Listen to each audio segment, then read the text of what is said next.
Hello, I'm Brooks Thompson here with Nick Kelly.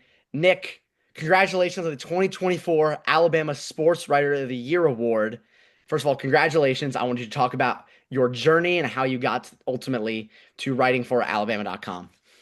Well, I appreciate it. Very kind of you. And yeah, it's been really a kind of a wild journey, but blessed to be where I am and blessed to have gone where I've been as well. And started out in Minnesota covering high school sports when I was about 15 and didn't know where it would lead me. And you just say yes to opportunities, and along the way you get some cool opportunities when you just say yes and kind of just jump in, even if you don't feel fully ready. And that's kind of how it's worked out for me, whether it be in interning in Tampa and Boston and Minnesota and different places. And yeah, took a job down here. It was just a job opportunity after graduating, and had no idea what to expect. Didn't know a soul in the state of Alabama, but absolutely love it here. The passion is just unparalleled, frankly, and such a great place to cover football and cover college athletics. And I've really fallen in love with the state of Alabama, and it become a second home for me. So, can you speak on how you got interested in this industry? From a young age, talk about high school. What was your interest and passion getting into the sports media industry?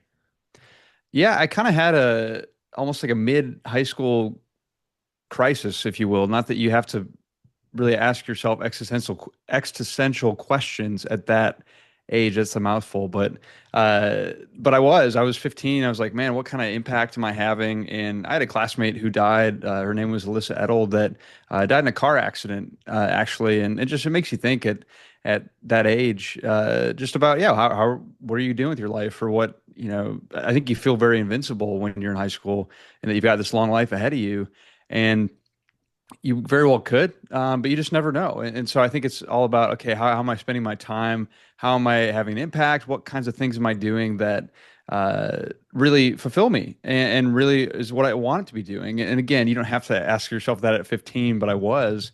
And I just came across the Minnesota State High School League, had a kind of student media program where you could cover your high school for kind of the state high school league. And so I approached the AD at my high school, Lakeville North in Minnesota, and just asked him, "Hey, is anyone kind of covering the school?" We didn't have a school newspaper, but he's like, "Sure, go ahead. You can post your stories on the activities website." Real kind of just janky setup type of deal, but it was really just I was blessed to have that opportunity to just have a place to post my work, and just started covering games and really just having that front row seat to people's stories, people's lives, and covering sports, which everyone's so interested in and excited about. It really just quickly became a love and a passion for me, and did it for a while just as a passion, but pretty cool that you can actually get paid to do this as well. So I found a way to do that and have been super blessed that I've been able to do it as long as I have. So you spoke about the internships that you had before this opportunity. I wanted to speak on for someone like myself who's younger in the industry going through some internships. What are some internships you look at? What are some experiences you've learned along the way to get to where you are now? Yeah, I think the biggest almost advice I would give is the internships that you take part in don't necessarily have to be ones that are well established or the biggest ones in the country or whatever it might be. And of course, I was looking for sports writing internships, but it's tough to get, say, an internship at the Washington Post or the Boston Globe and places like that covering sports because in a lot of ways you have to have other internships to get the bigger internships. So it really was about, okay, how can I just get more reps? How can I provide work? And frankly, the benefit to being young is you can also kind of be cheap as well. And a lot of places need young, cheap help, so to speak. And so that was a case of I just approached the one of the local newspapers in Minnesota from where my parents grew up and just said, "Hey, I'm looking to do some work this summer. Would it be possible to do an internship?" And they talked to some people and they basically created a little internship for me at the Rochester Post Bulletin in Minnesota. It's the home of the Mayo Clinic is where that Rochester is, different than the Rochester in Buffalo or in New York, I should say. But yeah, so really it was just a matter of having just asking around and seeing what could be created because yeah, as a freshman at that point or just having finished my freshman year, I was not going to be getting the biggest and coolest internships in the country. So you have to be willing to find ways to get reps. So no matter what that looks like, just the more you can get reps, the better. And the more that you have stuff that you can then show, whether it be writing, whether it be broadcasting, that you can show someone that, hey, I've done this, then it's kind of a snowball effect where you get more opportunities and more people can see that you know what you're doing. And so I think the key is just how do you get that snowball rolling? And really, I think it's just finding opportunities and pitching yourself and pitching, hey, could you use help to different people that might not have an internship listed on their website per se, but you never know what opportunities can present themselves.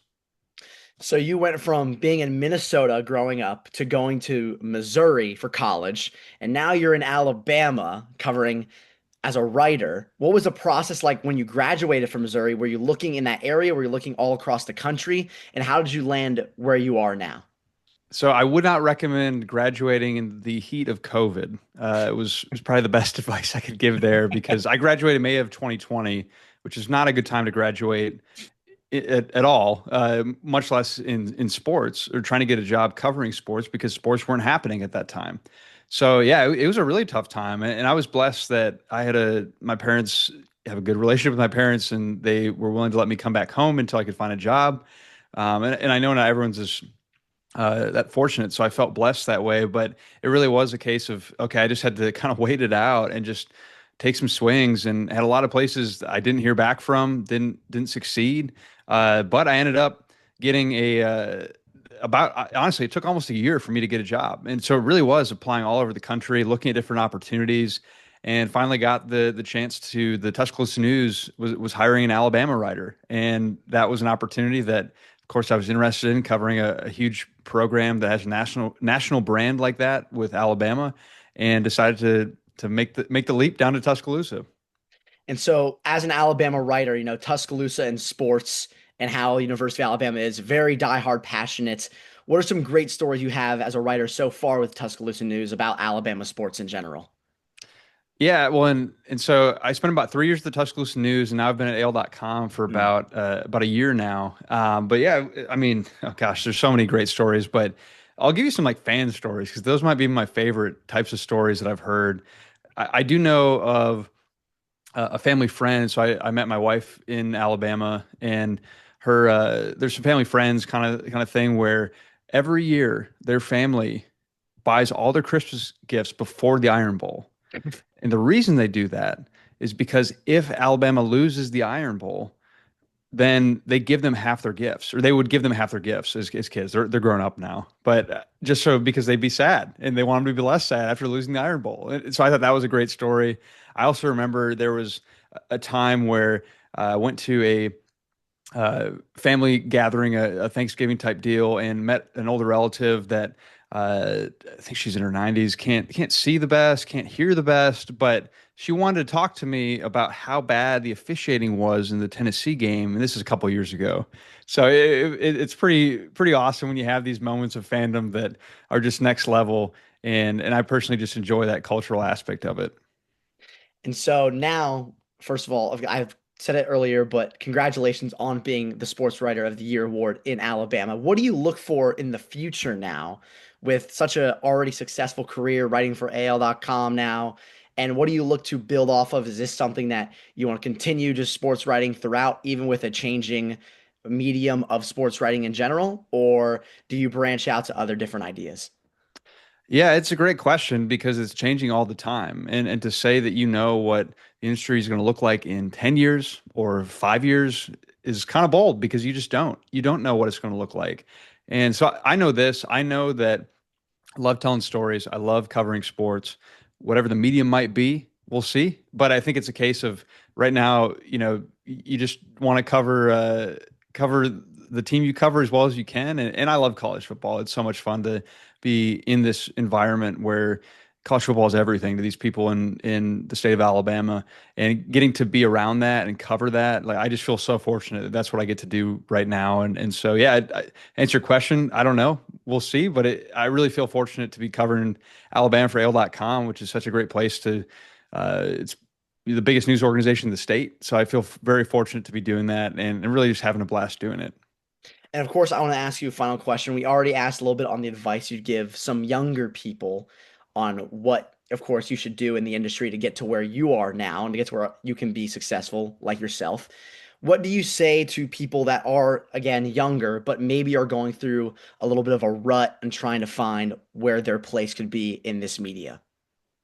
Yeah, it's a great question, and I would just say keep swinging. I remember I got that advice because if you are persistent enough and you want this bad enough, you'll find a way. But it just might take a while. It's not, I remember I had friends in the business school who had jobs lined up 9 months ahead of graduation type of deal. Fortunately, our industry doesn't necessarily work that way. But at the same time, it's great work, it's important work, and it's fun work. And so to me, yeah, it might be tough. You might have some tough times. You might not be in the job you want to be right away, or it might take time to get a job. But if it's something you want bad enough, we need great people, talented people in this industry, whether it be in broadcasting, writing, or whatever it might be. We need people telling those great stories. And I think if you want it bad enough, just keep going, keep swinging. I mean, it's very general advice, but I got that advice when I was having trouble finding a job for that year. But I think it helped me get through it. And I think if you stay persistent and are politely persistent, it's all going to work out. Of course. Thank you so much, Nick, for your time. Congratulations once again on the 2024 Alabama Sportswriter of the Year award. And is there anything last thing before you want to say before we sign off? No, I just feel super blessed to have been honored with this award. I just appreciate the people uh, who voted for me, and I thank NSMA for the opportunity, and excited for the weekend in North Carolina. Awesome. Thank you so much for your time.